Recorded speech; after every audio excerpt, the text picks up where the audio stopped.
शास्त्रों में तो ये कहा गया है कि कलयुग के समान युग आने वाला नहीं है, इससे बेहतर कोई युग आने वाला नहीं है, और उसके लिए बहुत सरल उपाय बताए हैं।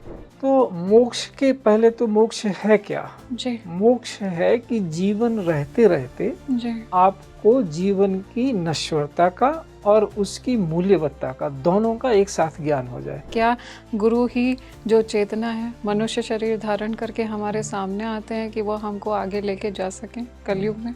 कि आप जो है पहले जीवन को स्वीकार करना सीखिए, आनंद भाव में उसको लेना कैसे संभव है। लेना चाहिए ये तो सब कहते हैं, लेकिन कैसे इस तरह से समर्थ और सक्षम बन जाएं कि हम उसको सहज भाव से जीवन को स्वीकार करें, जो भी आपकी अवस्था है जी। वहाँ से आप फिर समाधान होना शुरू करते हैं। तो इस तरह से अगर हम जीवन को देखने लग जाते हैं तो वर्तमान समय में ये सबसे सुगम मार्ग है, सरल मार्ग है। आज के समय में डिस्ट्रैक्शंस बहुत ज़्यादा हैं, विचलित हो रहा है मानव, मन इधर उधर आपको भरमा भी रहा है। तो ऐसे में हम किस तरह से एक इनर पीस, आंतरिक शांति को प्राप्त कर सकते हैं अगर सहज स्मृति योग की बात करें तो हमें मनुष्य कहा जाता है जी। तो मन की प्रधानता है हमें जी। तो मन को शांत करने के लिए हमारा सही ज्ञान क्या है इसका हमें बोध होना चाहिए। उसके लिए सबसे ज़्यादा ज़रूरत पड़ती है वो है विश्वसनीयता की, जिसको हम ट्रस्टवर्दीनेस कहते हैं। 2026 में हम परमात्मा की कृपा को निरंतर प्राप्त करने के लिए, जो निरंतर बरस रही है, उसके लिए हम पात्र बन जाएं। इसके लिए हमें किस तरह से मैनिफेस्ट करना चाहिए?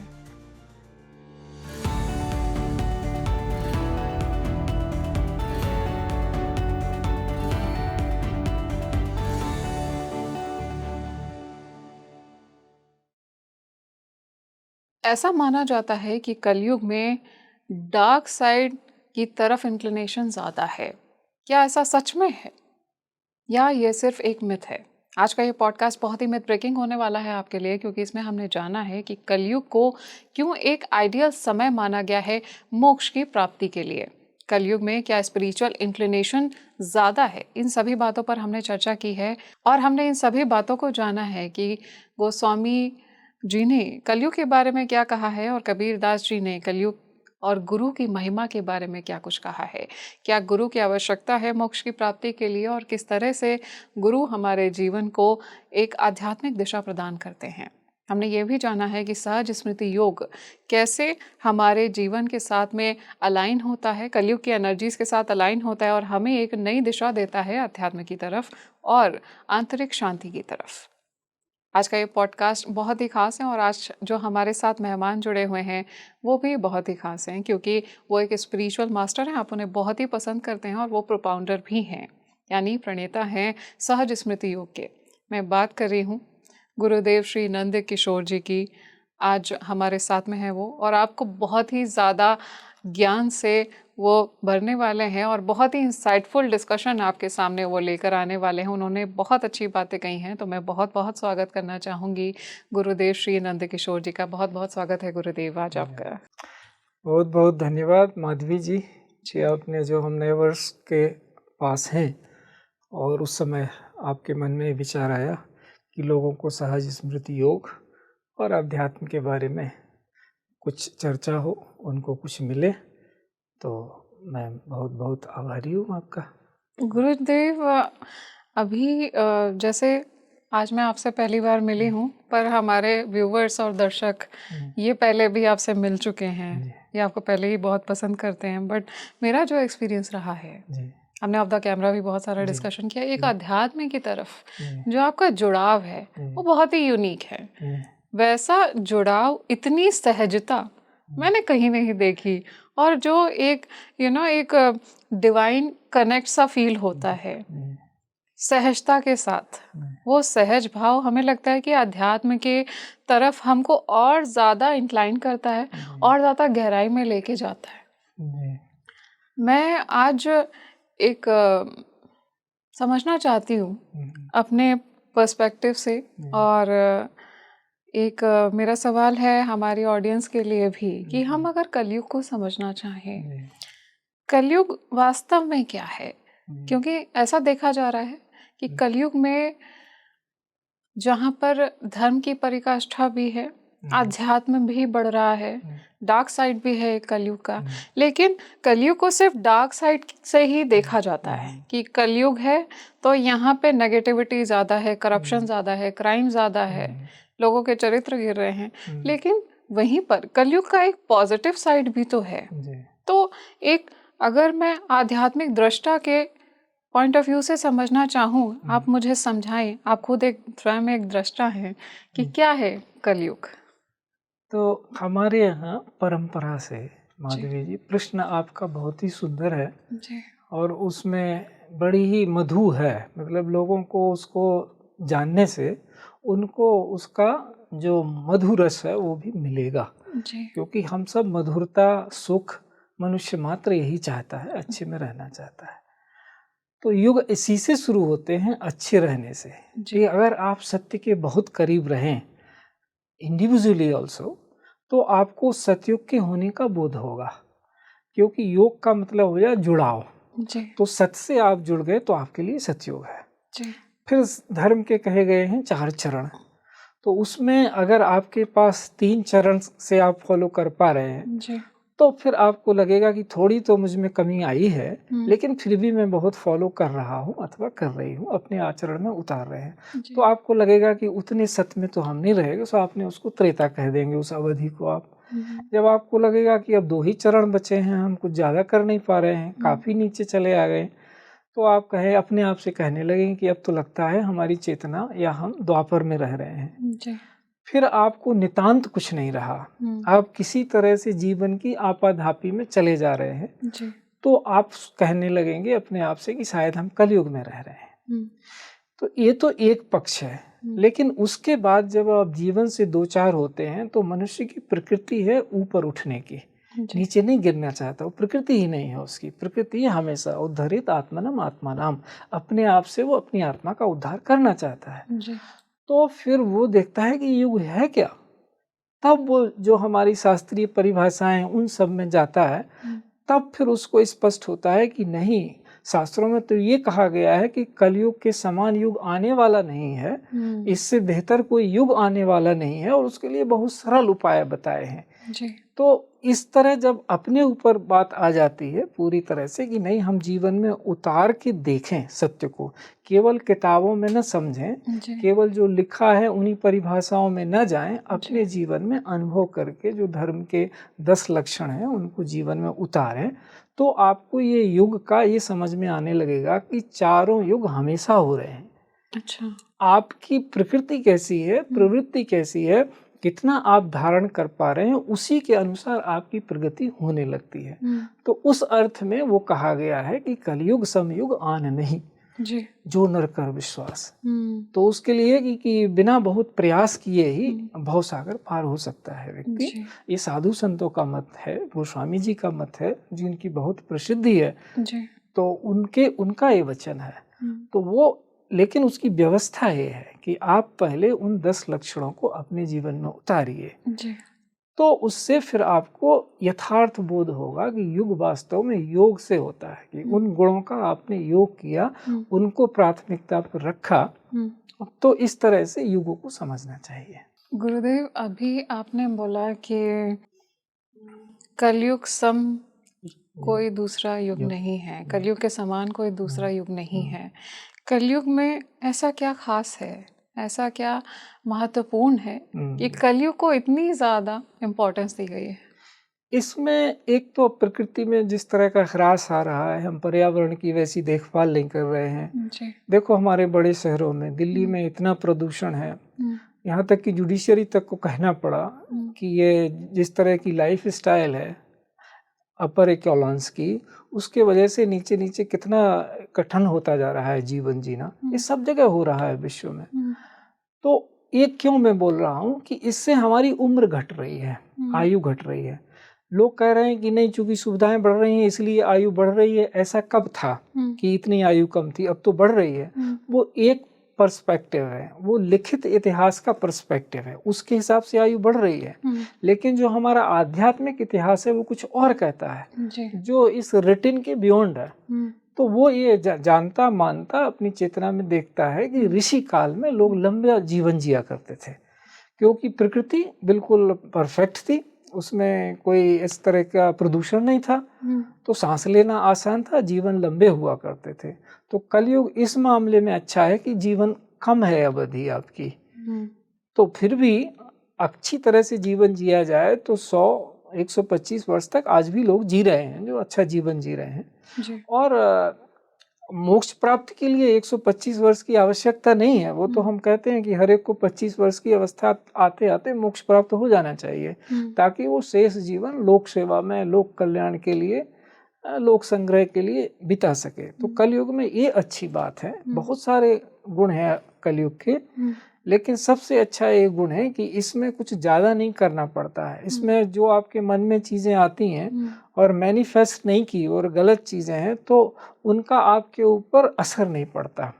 एक ये अच्छी बात है कलयुग की। जितना ज़्यादा साफ होता है समय, उसमें ज़रा सा मन में भी आपके विकार आ गया है तो दूसरों को पता चल जाता था, क्योंकि वो सफाई बहुत होती थी। तो अब वैसा है नहीं, तो कम से कम मानसिक पाप नहीं होते इस कलयुग में, ये है। आपने कर्म से नहीं कुछ किया है, मन में भले आपके कुछ गलत चीज़ चल गई, लेकिन आपने उसको व्यवहार में नहीं लाया, तो ये कलयुग की अच्छाई शास्त्रोक्त है। और व्यवहार में तो हम देख ही रहे हैं कि जो भी आप यहाँ करते हैं मैनिफेस्ट बड़े जल्दी होता है। अगर आप कोई परिवर्तन, और चेतना उठ रही है निरंतर, बहुत सारी चीज़ें जो जिनको जानने के लिए आपको उन कालों की जिनकी आप तथाकथित चर्चा कर रही हैं, सतयुग द्वापर त्रेता, उस अर्थ में उसमें बहुत समय लगता था, अब वही चीज़ बहुत कम समय में प्राप्त हो जाती है। तो ये कलयुग के लाभ हैं। अगर कोई चाहे कि उसको मोक्ष मिल जाए, तो वो कलयुग में कैसे इतना ज़्यादा इफेक्टिव बना दिया गया है कि पहले के समय कई हजार वर्षों की तपस्या करनी पड़ती थी, लेकिन कलयुग में आपकी आयु ही 100 वर्ष तक नहीं जाती है, तो इतने कम समय में आप मोक्ष कैसे प्राप्त कर सकते हैं? तो मोक्ष के पहले तो मोक्ष है क्या? जी। मोक्ष है कि जीवन रहते रहते आपको जीवन की नश्वरता का और उसकी मूल्यवत्ता का, दोनों का एक साथ ज्ञान हो जाए कि ये जीवन मिला किस लिए है और इसके बाद इसको एक दिन पूरा होना है। दोनों भाव विरोधी भावबोध आपके पास हों और आप उनसे ऊपर उठ जाएं। ये है जिसको हम कहेंगे मोक्ष, कि जीवन मुक्त आप हो गए। जीवन मुक्त जब कोई व्यक्ति हो जाएगा तो उसका जो भी कंपल्सन्स हैं वो उसकी दृष्टि में समाप्त हो जाते हैं, तो वो निर्भीक होगा, सत्यवादी होगा। तो सारे ये जो धर्म के गुण हैं वो अपने आप उसमें फलीभूत होंगे, उसको कुछ विशेष प्रयास करने की फिर आवश्यकता नहीं होती है। तो वो तो हुआ मोक्ष कि आपको यथावत उसका ज्ञान हो गया, ये एक डिग्री का मोक्ष है। उसके बाद जब आप ऊपर ऊपर की अवस्थाओं में जाते हैं तो आपको फिर किसी को बताने की आवश्यकता नहीं पड़ती, वो तो आपका अपना ही अनुभव होता है और जिसमें कोई संदेह नहीं रहता। ये चार चीज़ें नहीं रहती हैं, शोक नहीं रहता, क्योंकि शरीर ही बोध जब पूरा हो गया कि ये तो कुछ है नहीं, तो शोक किस चीज़ का। मोह नहीं रहता, क्योंकि जब पता हो गया कि यात्रा कैसे चलती है तो मोह क्या करना, किसी चीज़ से मोह नहीं रहता। संदेह नहीं रहता, क्योंकि अनुभव आप खुद कर रहे हैं, किसी किताब से नहीं पढ़ रहे हैं, किसी से सुन नहीं रहे हैं, केवल आप स्वयं को भी सुन रहे हैं और आपको अनुभव से भी बात गुजर रही है, तो संदेह नहीं रहता। और चूंकि गुरु है तो भ्रम नहीं रहता। लास्ट चीज जो रह जाती है वो है भ्रम, कि ये जो मुझे अनुभव हो रहा है ये सच है कि हैलुसिनेशन है जी। तो उसको कोई वेरीफाई करने वाला चाहिए। जैसे हम अपने चेहरे को मिरर में देख लेते हैं, दर्पण में देख लेते हैं, तो अगर हमें कुछ चीज़ अपने चेहरे पे, तिलक यहाँ लगा है या कहाँ थोड़ा इधर उधर हो गया, तो ठीक कर लेंगे, वेरिफिकेशन मिल गया कि हैलुसिनेट नहीं हो रहे हैं, कि मन में खाली भाव नहीं आ रहा है कि कहीं तिलक इधर तो नहीं लगा है, दर्पण ने बता दिया कि तिलक, बिना बोले आप बैठे और दर्पण ने बता दिया। तो ऐसे हम ध्यान करते हैं तो हमें स्पष्ट हो जाती है बात। तो एक तो ये उसका लाभ है कि कलयुग में इस तरह से मोक्ष पाना सरल है, क्योंकि गुरु की अगर हमें प्राप्ति हो जाती है तो वो दर्पण की तरह काम करते हैं, तो हमारा सब कुछ दूर हो जाता है, इसलिए ये सरल है। गुरुदेव, आपने अभी बोला मोक्ष के बारे में, तो मैं मोक्ष पे ही मेरे अंदर एक जिज्ञासा उठ रही है कि अगर कलयुग में मोक्ष चाहता है कोई, तो इसमें गुरु की आवश्यकता है जी, या बिना गुरु के भी आप गुरु की या कहूँ कि आप एक दैवीय कृपा हासिल करके, जो शायद ब्रह्मांड में कहा जाता है कि हर तरफ ईश्वर है, हर तरफ परमात्मा है, आपको मोक्ष की प्राप्ति के लिए गुरु की आवश्यकता है या नहीं है? नहीं, बिना गुरु के मोक्ष नहीं मिलता। मोक्ष के लिए ये गुरु शिष्य व्यवस्था है। गुरु जी। कोई व्यक्ति नहीं है उस अर्थ में, लेकिन वो मिलता तो किसी व्यक्ति के माध्यम से ही है। अरे ये उसकी एक इंट्रिकेट मिस्टिज्म है जी। जिसको अनुभव से ही वो समझ में आती है। तो जब हमें स्वयं ये आवश्यकता महसूस होती है कि हमें गुरु चाहिए, तभी हमें गुरु की ओर जाना भी चाहिए। किसी के कहने भर से इस तरह के अपने पहले पूरा आत्मबोध जितना आपको संभव है, जिज्ञासु जो व्यक्ति होगा वो ही उस तरफ जाएगा। सब तो मोक्ष की ओर जाते नहीं हैं। एक खास यात्रा उनकी हो गई रही होती है पूर्व जन्मों से, उन्हीं की ही प्रवृत्ति उस तरफ होती है, लेकिन लक्ष्य ये होता है कि विश्व में हर एक को मोक्ष प्राप्त हो, क्योंकि उसी को सतयुग कह पाएंगे हम। जब हर एक मुक्त है, जीवन मुक्त है, हर एक परमार्थ में लगा हुआ है, हर एक लोक संग्रह में लगा हुआ है, अपने से अधिक चिंता दूसरे की है, तो वो तभी होगी जब आप इन चीज़ों से मुक्त हो जाएंगे और आपको वो संबंध प्राप्त होगा जिसको हम गुरु शिष्य संबंध कहते हैं। तो बिना उसके तो क्यों उसकी यूटिलिटी है, बिना उसके होता ही नहीं कुछ चीज़ें। ऐसा नहीं है कि कोई आग्रह है मेरा, अनुभव है मेरा कि बिना उसके होता नहीं, और मेरा ही अनुभव नहीं है। आप किसी भी सनातनी शास्त्र के अनुभव से कहेंगे कि ये बात ऐसी ही है। तो गुरु की आवश्यकता तो होती है मोक्ष प्राप्त के लिए। अपने आप से अब तक तो किसी को मोक्ष नहीं मिला, कल मिल जाए हम नहीं कह सकते। अभी गुरुदेव, जब हम ऑफ द कैमरा डिस्कशन कर रहे थे, आपने बहुत ही सुंदर बात कही थी, आपने अभी उसको दोहराया भी कि गुरु किसी शरीर से बंधे हुए नहीं हैं। तो आपने बहुत सुंदर बोला था कि गुरु एक चेतना है। किस तरह की चेतना है? क्या गुरु ही जो चेतना है मनुष्य शरीर धारण करके हमारे सामने आते हैं कि वो हमको आगे लेके जा सकें कलयुग में? तो इसमें ऐसा होता है कि जैसे ही हमें उस अवस्था की अनुभूति होती है जहाँ हमारे शरीर के कंपल्सन्स खत्म हो गए, मतलब स्थूल शरीर के, सूक्ष्म शरीर के कंपल्सन्स खत्म हो गए और हमारे कारण शरीर के कंपल्सन्स खत्म हो गए कि हमें कुछ आवश्यकता ही नहीं है। वो कुछ ऐसा ही है जैसे हम बूंद की तरह हमारा जीवन है और हम फिर समुद्र में गिर गए।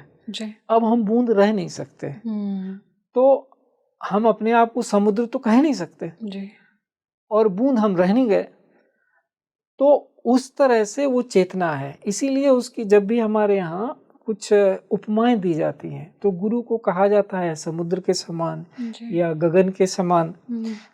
तो उसमें अब मनुष्य तो गगन नहीं हो जाएगा, शरीर तो हमारा यही रहेगा जो भौतिक शरीर है, तो वो एक अनुभूति की बात हो जाती है। तो जो गुरु चेतना है वो सर्वव्यापी होती है। उसका पहला गुण है सर्वव्यापी होना, सर्वशक्तिशाली होना उसका पहला गुण नहीं है। क्योंकि जो हमारे यहाँ, इसलिए हमारी जितनी कथाएं लिखी गई हैं, जो इतने रूपक हैं या जितने हमारे इष्ट देव आदि हैं, उन सब के पीछे ये रहस्य काम करता है। गुरुदेव, जैसे आपने कहा कि जो संपूर्ण गुरु होते हैं वो आध्यात्मिक चेतना होते हैं, उनका शरीर से कोई बंधन नहीं होता, शरीर से वो बंधे हुए नहीं होते और वो उनका चेतना का स्तर बहुत ऊंचा होता है। तो क्या ऐसा होता है कि जब गुरु हमारी एलिजिबिलिटी को देखते हुए हमें कहीं स्पॉट कर लें कि अब तुम्हारा मोक्ष प्राप्ति के लिए तुम एलिजिबल हो गए हो, तुम्हारा समय आ गया है, अब तुमको मैं अपने उसमें लूंगा, ट्यूटलेज में लूंगा, ऐसा कुछ होता है? तो ये ऐसा ही है माधवी जी कि जिसको जो परम गुरु जो आपने कहा है वो ऐसे ही होते हैं। उनको सब कुछ पता होता है, सब कुछ दिखता है, लेकिन एक मर्यादा होती है कि वो बोल नहीं सकते, क्योंकि ये हमारी स्वतंत्रता का हनन होता है। परम गुरु जो होते हैं वो सब में परमात्मा स्वरूप देखते हैं, तो वो परमात्मा को क्या बताएंगे? वो तो सेवा करने के लिए तैयार होंगे कि हम इस रूप में परमात्मा की सेवा करेंगे। जैसे हमारे यहाँ कहानी कही जाती है उसके लिए कि जब ब्रह्मा जी ने बोला वशिष्ठ को कि बेटा, उसके पहले 2 लोग इनकार कर चुके थे कि हम ये शरीर नहीं लेंगे, और सनत सनंदन सनत कुमार चारों लोग भी इनकार कर चुके थे कि हम बड़े नहीं होंगे। तो उन्होंने कहा कि आप जन्म लोगे तो उसमें ये होगा कि परमात्मा मनुष्य के रूप में आएगा और आपको उसके गुरु होने का वो मिलेगा, अवसर मिलेगा। तो इस एक भाव के लिए वो तैयार हो गए जन्म लेने के लिए। तो कहने का आशय यहाँ ये है कि परमात्मा स्वरूप में तो वशिष्ठ देखते ही थे राम को, परमात्मा तो जानते ही थे वो कि ये परमात्मा है। लेकिन जब तक राम ने दीक्षा नहीं मांगी तब तक उन्होंने योग वशिष्ठ नहीं दिया उनको। जब दशरथ ने व्यवस्था की, वशिष्ठ आए, राम ने अपने सारे प्रश्न पूछे और जब उनको सही उत्तर मिले उसके बाद उनको उन्होंने दीक्षित किया। और वो जो जिसको हम प्राण प्रतिष्ठा कहते हैं या जिसको ट्रांसमिशन कहते हैं, ब्रह्माहुति कहते हैं, तमाम नाम है उसके, प्राणाहुति कोई कहता है। तो वो जब उन्होंने दिया और उनको शक्तिपात कोई कहता है, जागृत किया। तो ये जो चीज़ है उसको उसी अर्थ में हम समझ पाएं कि गुरु तो हमको परमात्मा के रूप में ही देखते हैं, तो वो उस तब का इंतज़ार करेंगे, वो कुछ नहीं कहेंगे, आराम से चले जाएंगे।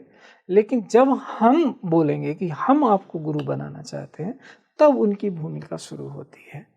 तो ये क्योंकि नहीं तो वो स्वतंत्रता का हनन होता है। इसलिए मैंने लंबा चौड़ा उदाहरण दिया कि वो जो व्यक्ति है उनकी दृष्टि में हर एक राम ही और हर एक मोक्ष को प्राप्त है।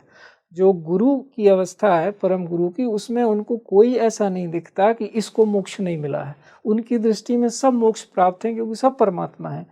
लेकिन जिसको स्वयं ये बोध नहीं हुआ है, जिसने अभी दीक्षा ही नहीं ली है, उसने तो अपने परमात्मा रूप में जाना नहीं है। जान लेता अगर तो वहाँ भी फिर वही व्यवस्था शुरू हो जाती। तो इसलिए ये एक संबंध की व्यवस्था है। तो वो जान नहीं पाए, तो लेकिन गुरु तो जानते हैं, तो वो कैसे कह दें कि आओ आओ आओ इधर आ जाओ, हम आपका इंतज़ार कर रहे हैं। वो तो मर्यादा का खंडन हो जाएगा। वो तो प्रणाम करके चल रहे हैं, जैसे कि राम को भी शंकर हैं तो वो प्रणाम करके ही चले जाते हैं ना पूरे उसमें, कि उन्होंने दूर से देखा, उन्होंने कहा कि वनवास में जा रहे हैं इस समय, बस दूर से प्रणाम किया, पहचान भी नहीं बताई अपनी, दूर से ही बिना उनको खुद तो देख लिया, दर्शन किया, उनको तो दर्शन भी नहीं देने दिया राम को। तो गुरुदेव, आपने बोला कि कलयुग में गुरु की कृपा हासिल होती है और गुरु किसी शरीर से बंधे नहीं होते क्योंकि वह आध्यात्मिक चेतना है। तो क्या गुरु को भी वही सब फील होता है जो एक ह्यूमन को फील होता है, क्योंकि वो एक चेतना तो है, परम चेतना है, लेकिन वो एक मनुष्य का शरीर धारण करके ही हमारे सामने आते हैं हमें मोक्ष दिलाने के लिए? जी, ये बात बिल्कुल सही है माधवी जी, कि क्योंकि ये जो हमारा शरीर है ये तो प्रकृति के अवयवों से बना है। तो प्रकृति में जो भी परिवर्तन आ रहे हैं, विकार आ रहे हैं, तो ये प्रकृति से अलग तो नहीं हो सकता, क्योंकि वो अधर्म हो जाता है और मर्यादा का खंडन हो जाता है, वो चमत्कार हो जाता है। तो बिल्कुल सारी चीज़ें उनको भी होंगी वैसे ही जैसे दूसरे लोगों को हो रही है। अंतर केवल ये होगा कि उनकी चेतना में उन्हें बोध रहता है कि ये मुझे नहीं हो रहा है, मेरे शरीर को हो रहा है और मैं शरीर नहीं हूँ, क्योंकि शरीर तो समाप्त होता है। मैं सनातन हूँ, मैं समाप्त नहीं होता हूँ। हाँ, उसको मर्यादा के रूप में ऐसा कहा जाता है कि मैं सनातन का अंश हूँ, क्योंकि उसमें अहंकार जैसा सुनने में आता है कि कोई ऐसा बोल दे मैं सनातन हूँ, तो उसके लिए बहुत ज़्यादा विनम्रता चाहिए, सुनने वाले में भी, बोलने वाले में भी। तो कहा जाता है कि जब अच्छे संवाद होते हैं तो कहा ते वक्ता श्रोता समशीला, कि वक्ता और श्रोता में सील समान होना चाहिए, तभी उनको वो बात उस भाव बोध से समझ में आती है। तो सब कुछ जो प्रकृति में हो रहा है उनमें भी वो आएंगे सारे विकार, क्योंकि वो उनमें नहीं आ रहे हैं, उनको पता है इस शरीर में आ रहे हैं। तो अब ये है कि दूसरों की अपेक्षा थोड़े कम और ज़्यादा हो सकते हैं, कम और ज़्यादा दोनों में बहुत सोच समझ के बोल रहा हूँ कि जैसी व्यवस्था है, जैसी अवस्था है उस हिसाब से किसी में ज़्यादा भी होता है और किसी में कम भी होता है और किसी में सामान्य भी होता है। गुरुदेव, हम बात कर रहे हैं कलयुग की, जो इस समय का प्रेजेंट समय है आज का, इसमें क्या आध्यात्मिक चेतना का स्तर बढ़ता हुआ देखा जा रहा है? क्योंकि आपने बोला कि गोस्वामी दास जी ने पहले ही बोल दिया था कि कलयुग मोक्ष के लिए बहुत ही आइडियल टाइम है। तो आध्यात्मिक चेतना का स्तर कैसा है?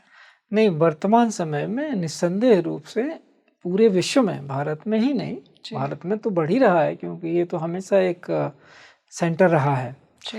तो वो तो है ही, लेकिन पूरे विश्व में लोग शुद्ध अध्यात्म की ओर जा रहे हैं क्योंकि ज्ञान का युग आ रहा है। बहुत सुंदर। सूचना के साथ साथ ज्ञान का युग आ रहा है और लोग शुद्ध ज्ञान को पाना चाहते हैं। इसलिए आपने ये अच्छा किया कि कलयुग के साथ ये भी जोड़ दिया कि ये वर्तमान समय में, जी। क्योंकि अगर हम वर्तमान शब्द ले लें और उस पे काम करें तो थोड़ा सा समय बच जाएगा। लोगों के पास ऑलरेडी समय कम है जी। और उनको बहुत स्पष्टता मिलेगी। तो वर्तमान समय में निस्संदेह आध्यात्मिक चेतना की ओर विश्व बढ़ रहा है और ये बहुत सुखद संदेश है। इसके साथ साथ जब ऐसा समय होता है तो जो ट्रांजिशन पीरियड होता है उसमें कई बार बुराइयां भी उतनी ही तरह से दिखाई देती हैं स्पष्टता से। जब आप ज़्यादा साफ होंगे तो उसमें जरा सा भी दाग अगर होगा तो वो अलग दिख जाएगा। वाइट कोई आप हो रहे हैं, उसमें अगर एक काला तिल भी रह गया तो वो अलग दिख जाएगा कि इसमें एक छोटी सी चीज़ है, बड़ा दिखेगा कि स्पष्ट है।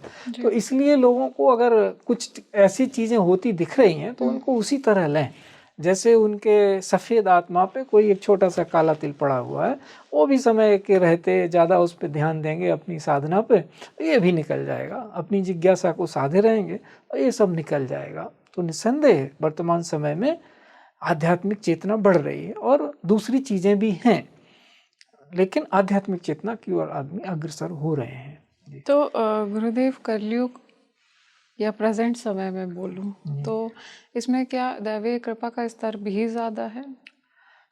दैवीय कृपा से आशय वही हो जाता है, क्या अच्छी शक्तियाँ चाह रही हैं कि आप अच्छाई की ओर बढ़ें? निस्संदेह अच्छी शक्तियाँ चाह रही हैं कि आप अच्छाई की ओर बढ़ें। और शक्ति का निवास ही, मैं शायद को कई बार इस बात को दोहरा चुका हूँ कि शक्ति का निवास जो होता है वो आकर्षित होती है हमेशा चरित्र की ओर, सच्चरित्र की ओर। तो उसके हमारे यहाँ कहा ही गया है कि स्वयं जो निवास के लिए आती है लक्ष्मी, वो कैसा होना चाहिए व्यक्ति? उत्साह संपन्न होना चाहिए। तो उस तरह के गुण होने चाहिए व्यक्ति में। तो निस्संदेह शक्तियाँ, इसी को शक्तियों का सपोर्ट कहा जाता है कि इस समय वो चाहते हैं, सारे के मन में ये पीड़ा है मानवता के में कि बहुत हम नीचे चले गए थे, हमें बाहर लौट के फिर अच्छाई की ओर आना चाहिए ताकि हम जीवन का परम वैभव, परम सुख भोग सकें और अंततः हम परमात्मा गति को भी प्राप्त हों। ये ऐसा कहा जाता है अध्यात्म में कि भावना का बहुत ज़्यादा महत्व है। आप श्रद्धा की भावना अगर रख रहे हैं परमात्मा के प्रति, परम चेतना के प्रति, तो आपके जो कर्म हैं वो ज़्यादा फलीभूत होंगे अगर आप उस डायरेक्शन में जा रहे हैं। तो ऐसा भावना का इतना महत्व कर्म से ज़्यादा क्यों दिया गया है कि जब हम पूजा करते हैं, हम आरती कर रहे हैं, थाल घुमा रहे हैं, दीपक जला रहे हैं, लेकिन अगर हमारी भावना नहीं है तो उसको अधूरा माना जाता है। ऐसा क्यों है? न असतो विद्यतो भावो न अभावो विद्यते सतः।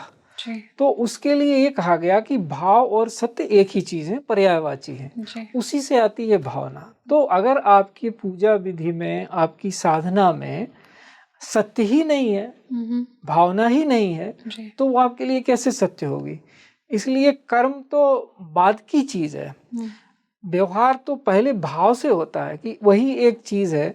कोई डॉक्टर भी आपको नस्तर लगाता है और एक गुंडा मवाली भी आपको एक चाकू लगाता है, दोनों शरीर पे ही घात कर रहे हैं ना, लेकिन एक की इंटेंशन क्या है कि आपका घाव अच्छा हो जाए, दूसरे की इंटेंशन क्या है कि आपका घाव हो जाए।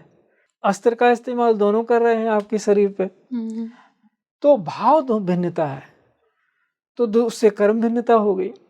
तो भाव प्राथमिक है, भाव प्राथमिक है, उसके बाद आना तो उसको कर्म में ही है, तो कर्म प्रधान है।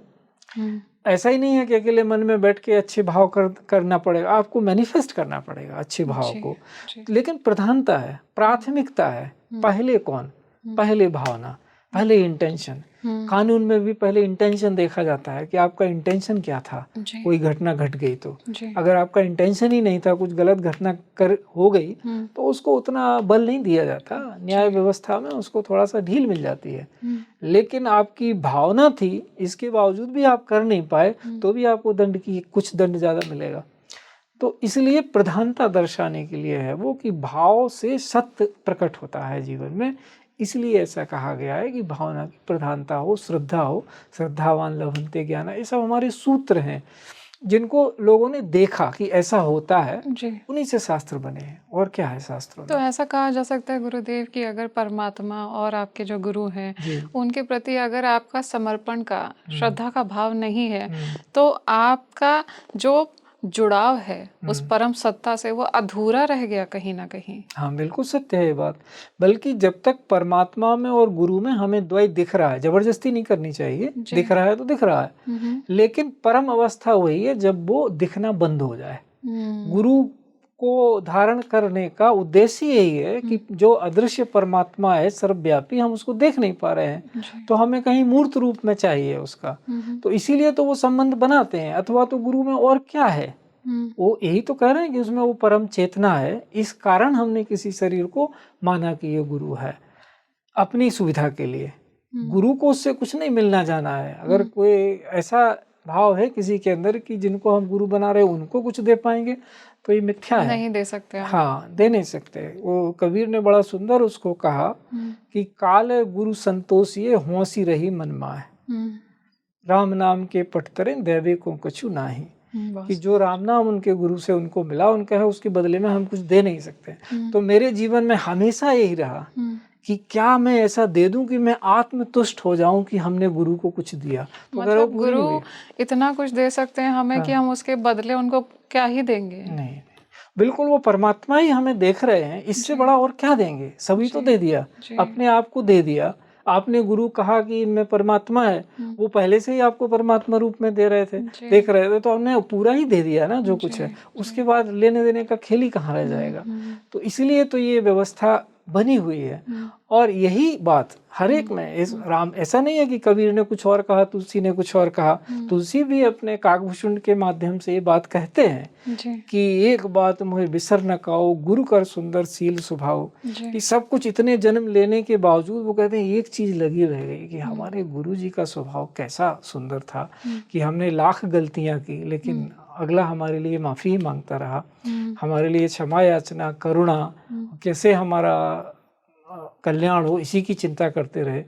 तो ये अद्भुत है, संबंध ही अद्भुत है वो। तो गुरु के अंदर अपने जो अनुयायी होते हैं, या मैं बोलूं शिष्य बोल दूं, प्रेमी बोल दूं, उनके लिए खाली दया की भावना ही सर्वोपरि होती है। वो हमारे सारे ही गलतियों को क्षमा करते जाते हैं। हाँ, दया कह लीजिए, करुणा कह लीजिए, कृपा कह लीजिए, अपनापन कह लीजिए, अद्वैत कह लीजिए, प्रेम कह लीजिए, कितने सारे चीजें हैं उसमें कहने के लिए, सारे भाव ही उसमें होते हैं। तो ये तो है।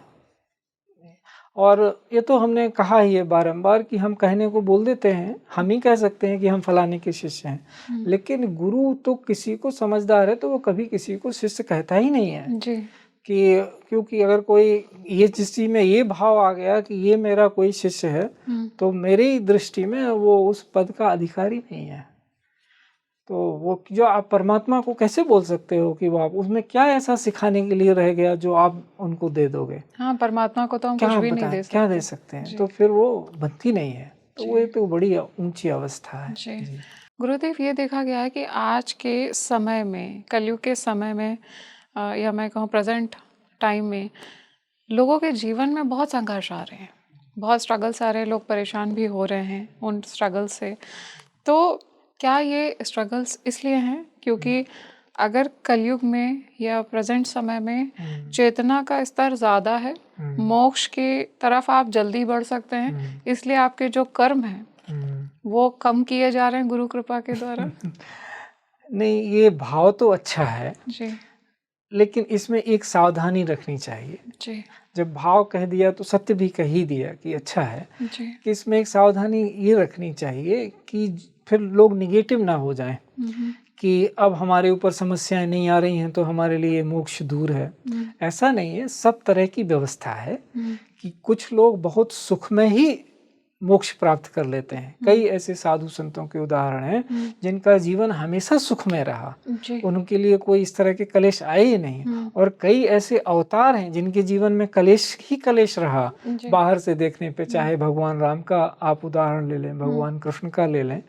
वर्तमान समय में, उसके बाद में और आज भी जो लोग उस पथ पे हैं, जब तक लोग सामने रहते हैं तब हम उनकी चर्चा नहीं करते। एक एक व्यवस्था सी बनी हुई है।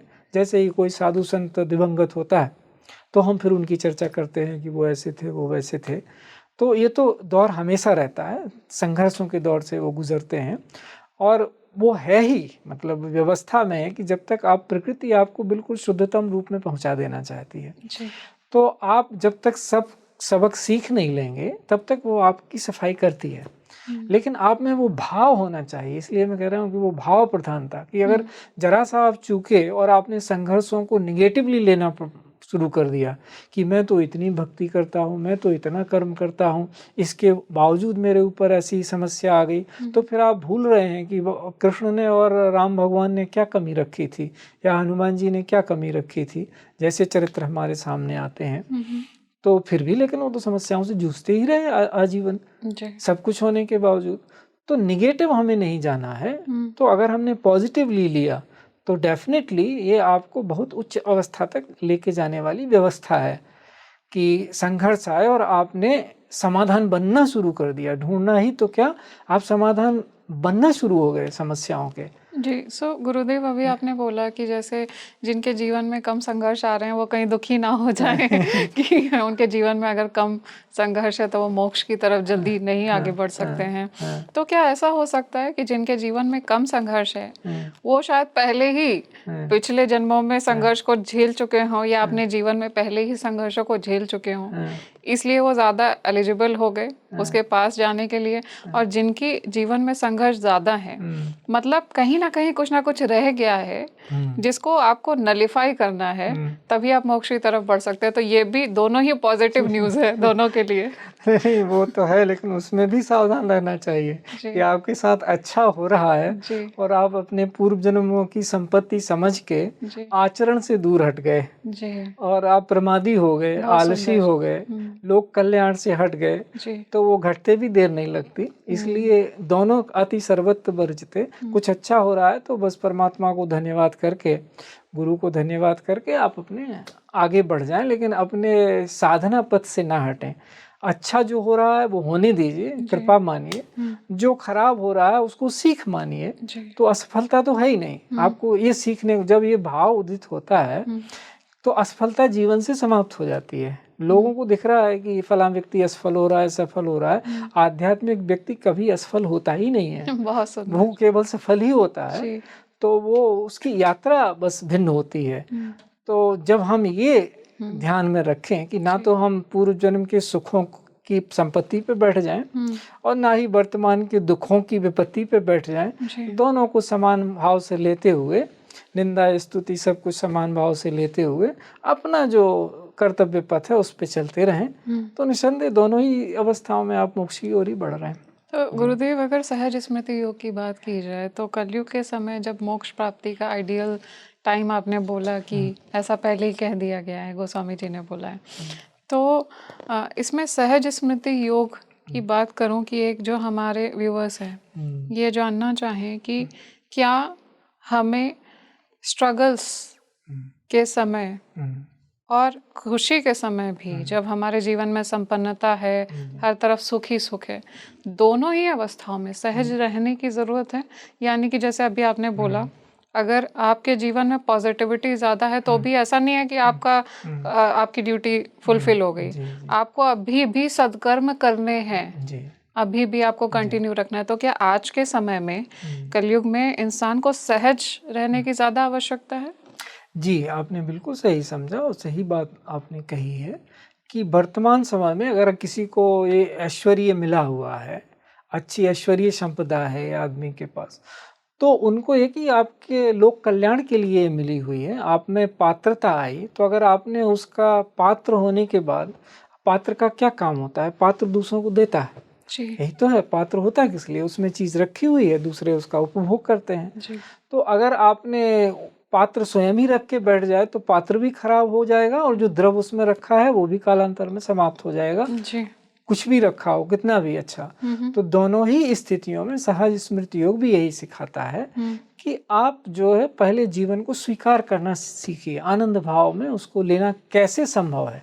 लेना चाहिए ये तो सब कहते हैं, लेकिन कैसे इस तरह से समर्थ और सक्षम बन जाएं कि हम उसको सहज भाव से जीवन को स्वीकार करें, जो भी आपकी अवस्था है। जी। वहाँ से आप फिर समाधान होना शुरू करते हैं।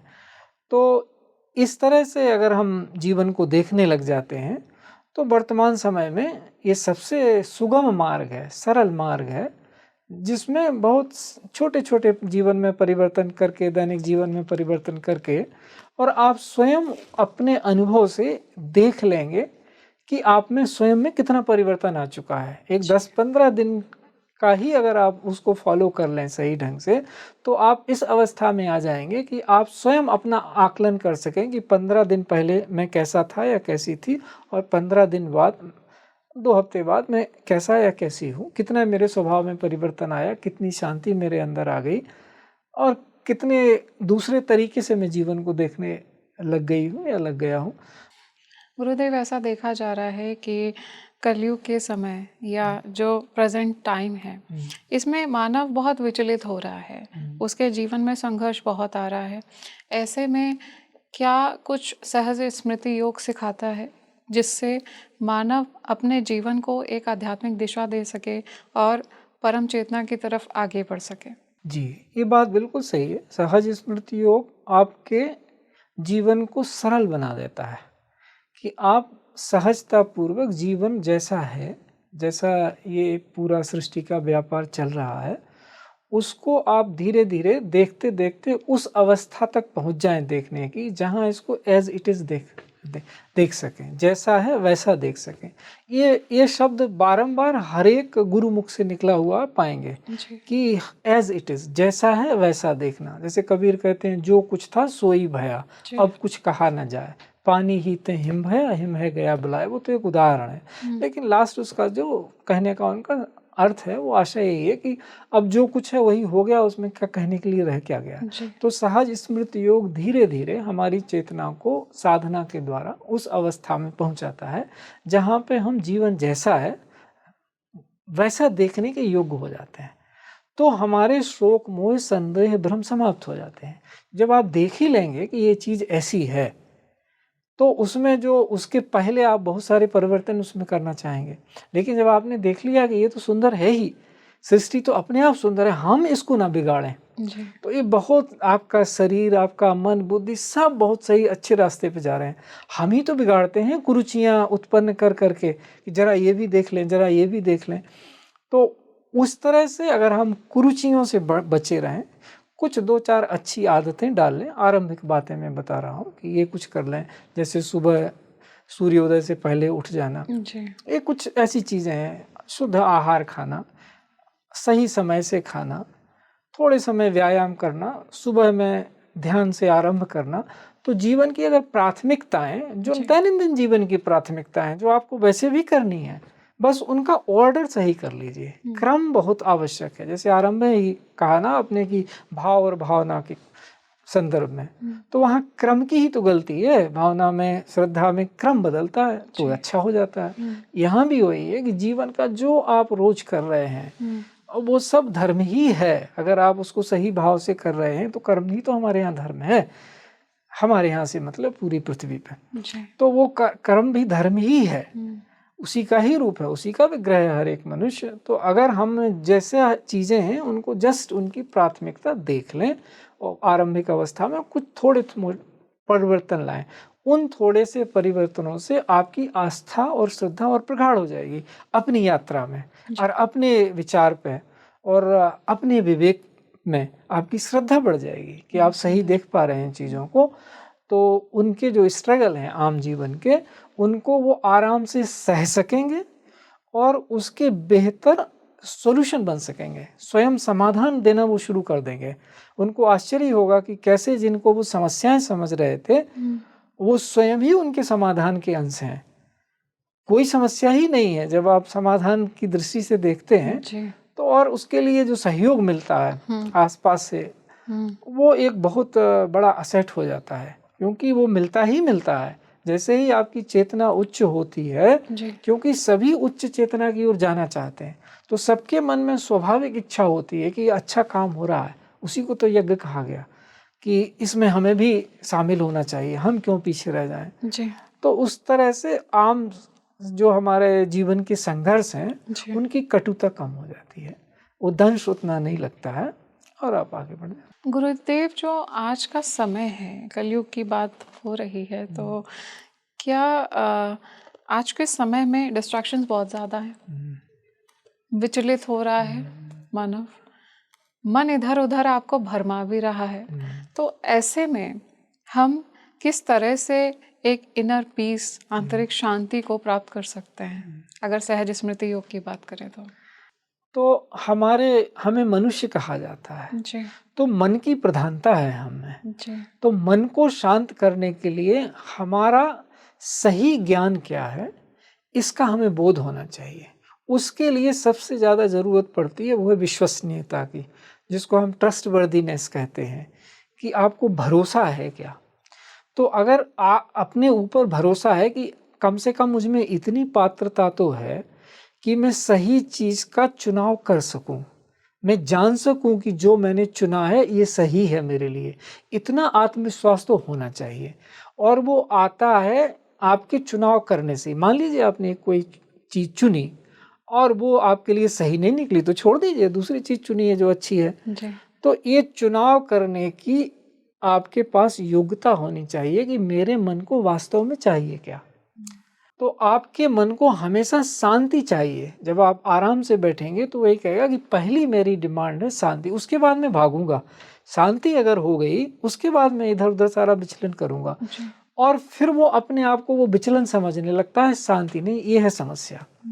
तो जब उसको ये ऑर्डर क्लियर है कि सबसे पहले आत्मा, उसके बाद स्वा, उसके बाद मन, उसके बाद शरीर, तो ये पहले बहुत स्पष्ट होना चाहिए कि ये क्रम ऐसा ही है। जिनको ये क्रम स्पष्ट नहीं है वो भ्रमित तो सभी होते हैं, लेकिन वो भ्रम से दूर नहीं हो पाते हैं। जिनको ये क्रम स्पष्ट होता है वो लौट के तुरंत अपने स्थान पे वापस आ जाते हैं, क्योंकि उनको क्रम मालूम है कि अल्टीमेटली ये लाइन ऐसी है।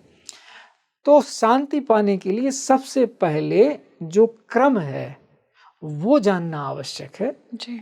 तो उस क्रम को जानने के बाद प्रयोग में लाना तो बड़ी बात है नहीं, क्योंकि एक बार आपको स्पष्ट हो गया लक्ष्य कि अच्छा इतने कदम चलना है, वहाँ पे हमारा डेस्टिनेशन है, फिर तो केवल मैनिफेस्ट ही करना है। फिर जो भी उसमें व्याधियाँ आती हैं वो बहुत छोटी लगती हैं। वही वैसे ही है कि जैसे एक बार पता लग गया संपाति के देखने से कि सीता जी कहाँ हैं, इसके बाद तो सारे बानर बोलने लगे कि हम भी कूद सकते हैं, हम भी कूद सकते हैं।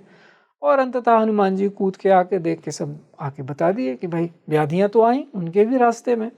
तो हमारे सारे कथाओं में ये रूपक आध्यात्मिक जो दिए जाते हैं उनके पीछे यही है, वर्तमान मनुष्य की समस्याएं कैसे वो देख पाए उनको और एक दिव्य रूप में देख पाए।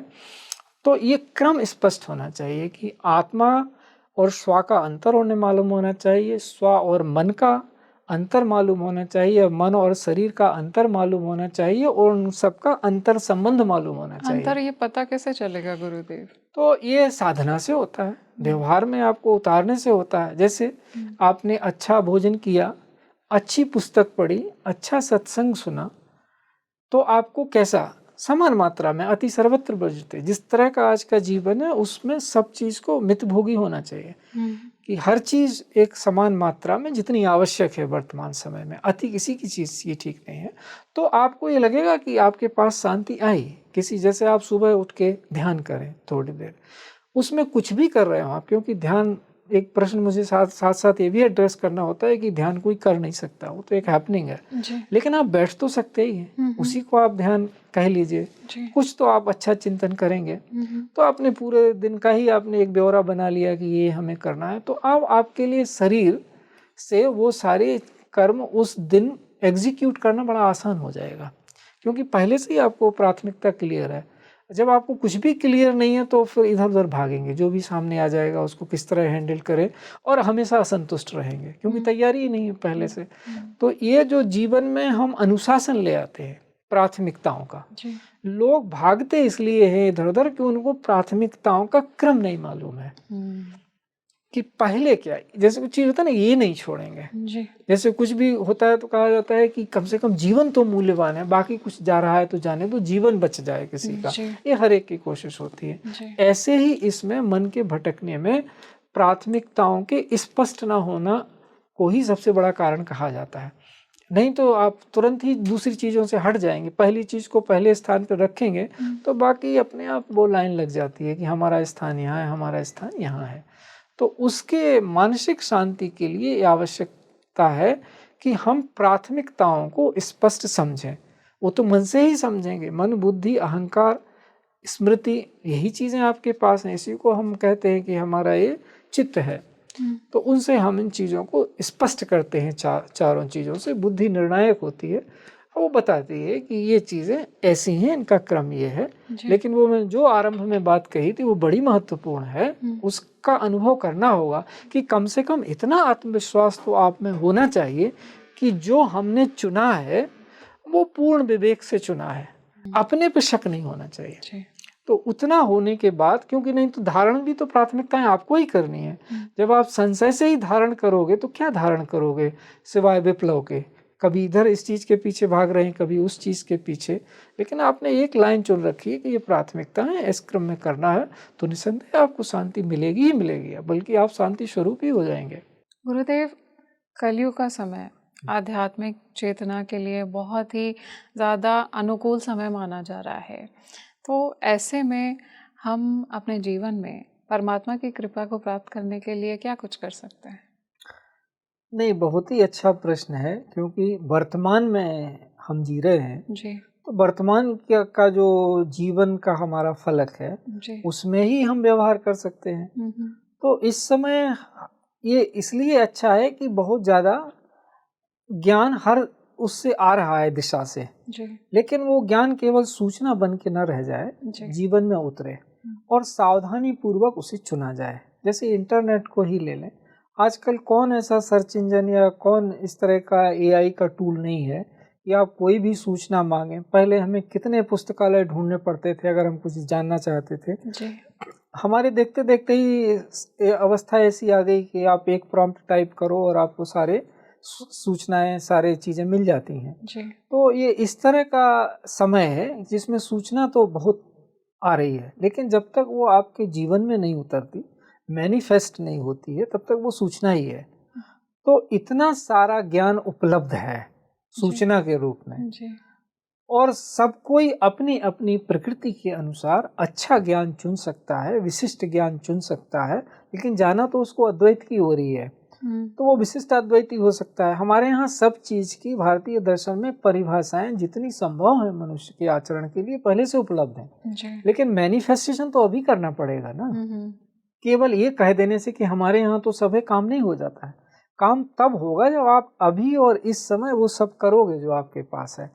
तो मैनिफेस्टेशन की है और मैनिफेस्टेशन के लिए आप अगर किसी के प्रति कृतज्ञ नहीं है, जहाँ से आपको ज्ञान मिल रही है, वस्तु मिल रही है, तो मैनिफेस्टेशन फलीभूत नहीं होता है।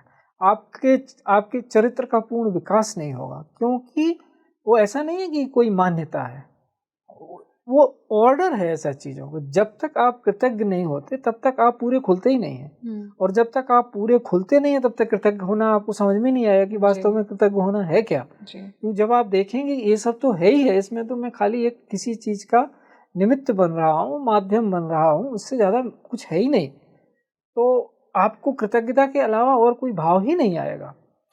तो उसी को हमारे यहाँ कृतकृत्यता क्या कहा गया। कृतकृत्यता का मतलब जिस चीज़ के लिए आपका जन्म हुआ वो चीज़ आपको उपलब्ध हो गई और आप उसको मैनिफेस्ट कर रहे हैं।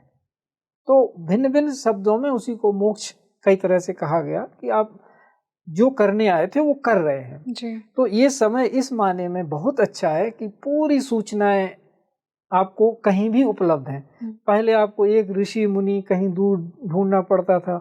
कुंभ का वर्ष भर इंतजार किया जाता था कि कुंभ में मिलेंगे साधु संत, ज्ञान मिलेगा, समागम होगा। अब तो आप घर में बैठ के सारी सूचनाएं प्राप्त कर सकते हैं। तो इसलिए ये समय सर्वोत्तम है कि यहाँ पे सब कुछ उपलब्ध है, केवल आपको मैनिफेस्ट करने की ज़रूरत है और सावधानी से चुनने की आवश्यकता है। इसीलिए चैलेंज भी ज़्यादा है, क्योंकि आपने अगर गलत कोई चीज़ चुन ली और मैनिफेस्ट करना शुरू कर दिया तो वो भी होगा। तो इसलिए आप सही चुन पाएँ और मैनिफेस्ट कर पाएँ कृतज्ञतापूर्वक, इसके लिए समय सर्वोत्तम है। तो गुरुदेव, हम प्रेजेंट समय की बात कर रहे हैं। ऐसा कहा जाता है कि परमात्मा सर्वव्यापी है। हमने जब ऑफ द कैमरा डिस्कशन किया, आपने बोली ये बात कि परमात्मा सर्वव्यापी है। तो सर्वव्यापी है परमात्मा, उनकी कृपा भी हमारे ऊपर निरंतर बरस रही है। 2026 में हम परमात्मा की कृपा को निरंतर प्राप्त करने के लिए, जो निरंतर बरस रही है, उसके लिए हम पात्र बन जाएं। इसके लिए हमें किस तरह से मैनिफेस्ट करना चाहिए? तो पहले वही बात आ जाती है कि अपने आप थोड़ा बैठ के आत्मावलोकन करना चाहिए कि जीवन के जिस पड़ाव पे आप हैं, आप युवा हैं कि वृद्ध हैं कि समवयस्क हैं, किस अवस्था में आप हैं उस समय आपके, क्योंकि जैसे ही आजकल सूचनाएं ज़्यादा होने से बच्चे भी जल्दी प्रौढ़ हो रहे हैं सूचना के उससे, तो वो ध्यान में रखना चाहिए।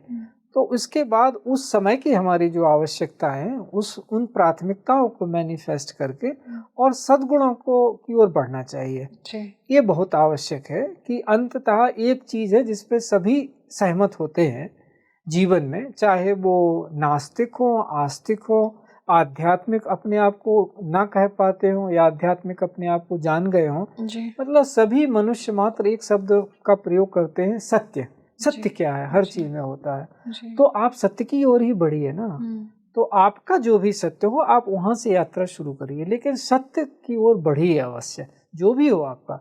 आज आपको कुछ स्पष्ट है, कल कुछ और स्पष्ट होगा कि शायद मेरा सत्य ये नहीं था, अब ये है। यही तो आपके जिज्ञासु हो के आगे बढ़ने की व्यवस्था है। इसी से ही, ऐसे ही आप जानते हैं, आज आप कुछ जानते हैं, कल आप ज़्यादा जान जाते हैं तो आपका दर्शन बदल जाता है। ये चीज़ ऐसी नहीं है, आप और बड़े विवेक से चीज़ों को देखने लगते हैं। तो सत्य की ओर बढ़ें और अपनी प्राथमिकताएं स्पष्ट करें। ये चीज़ें दो अगर हम कर लें तो हमें बहुत ज़्यादा स्पष्टता अपने बारे में आ जाती है। और उसके लिए एक साधारण सही बात कही जाती है, वो हर साधु संत ने कही, हम भी कहते हैं और कि आपका मन और वचन और कर्म, ये तीनों एक करने की साधना होनी चाहिए। तो कर्म और वचन की साधना तो कर ही सकते हैं। अगर मन की साधना में समय लग रहा है तो कर्म और वचन की साधना करना तो कंपैरेटिवली आसान है। कैसे कर सकते हैं गुरुदेव? वो ऐसे ही है जैसे कि आपने कोई चीज, आपका चरित्र है, आपने अपना स्व ठीक कर लिया, तो आपके लिए वचन का महत्व होना चाहिए। जैसे आपने कह दिया कि हम 5 बजे आपसे मिलेंगे, तो फिर हमें पूरी कोशिश करनी चाहिए। हम मिले ना मिल पाए वो एक अलग प्रश्न है, क्योंकि लोग हताश हो जाते हैं अगर हम बोल दें कि हम तो नहीं मिल पाएंगे। अब वो कुछ होगा, उसको आपको कुछ उसकी शिक्षा मिल जाएगी, आपको कुछ ज्ञान उत्पन्न हो जाएगा उसके लिए कि क्यों नहीं मिल पाए।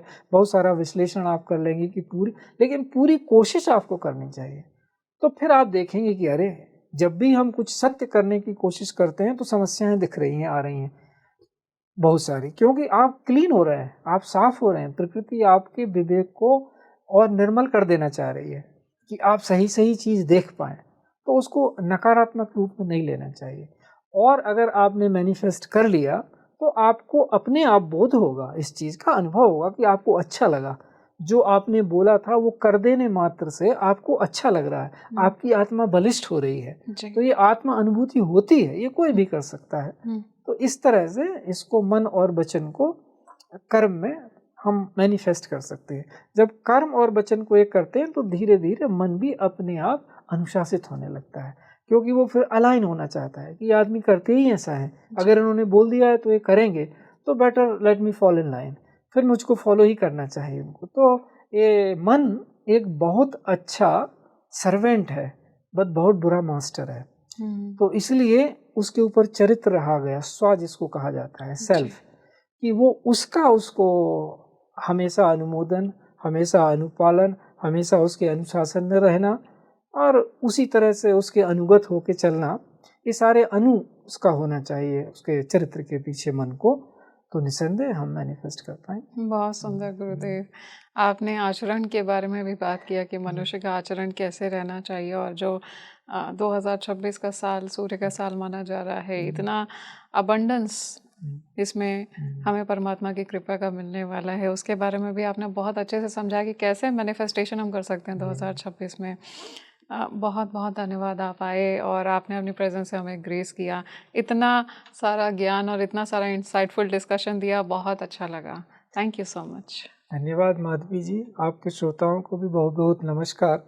और ये तो संवाद है, दूसरे भी परमात्मा स्वरूप ही हैं, बस एक व्यवस्था बनी हुई है जहाँ हम संवाद करते हैं और उसमें सब कोई सुनने के माध्यम से, कोई देखने के माध्यम से, सब लोग उसमें शामिल होते हैं। यही हमारा मंत्र है, संगच्छध्वम संवदध्वम।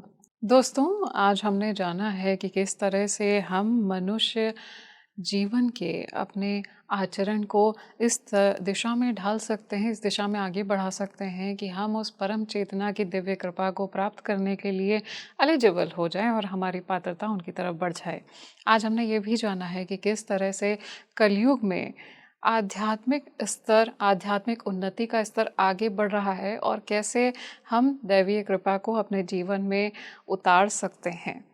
हमने इस डिस्कशन में ये भी जाना है कि क्या सही आचरण है, मैनिफेस्टेशन हम कैसे कर सकते हैं और किस तरह से हमको ग्रैटिट्यूड प्रैक्टिस करना चाहिए। हमने ये भी जाना है कि कलयुग में कैसे पहले ही बता दिया गया था कि ये मोक्ष के लिए बिल्कुल आइडियल समय है। आई एम श्योर ये जितना इंसाइटफुल डिस्कशन मेरे लिए था उतना ही इंसाइटफुल आपके लिए भी है। और इस वीडियो को ज़्यादा से ज़्यादा शेयर करिए, खुद भी देखिए, अपने दोस्तों को भी दिखाइए, लाइक करिए, सब्सक्राइब करिए और ऐसे ही हमें अपना प्यार देते रहिए, खुश रहिए, दूसरों में खुशियाँ बांटते रहिए। आज के लिए अपनी सही यात्री माधवी को दीजिए इजाज़त। नमस्कार।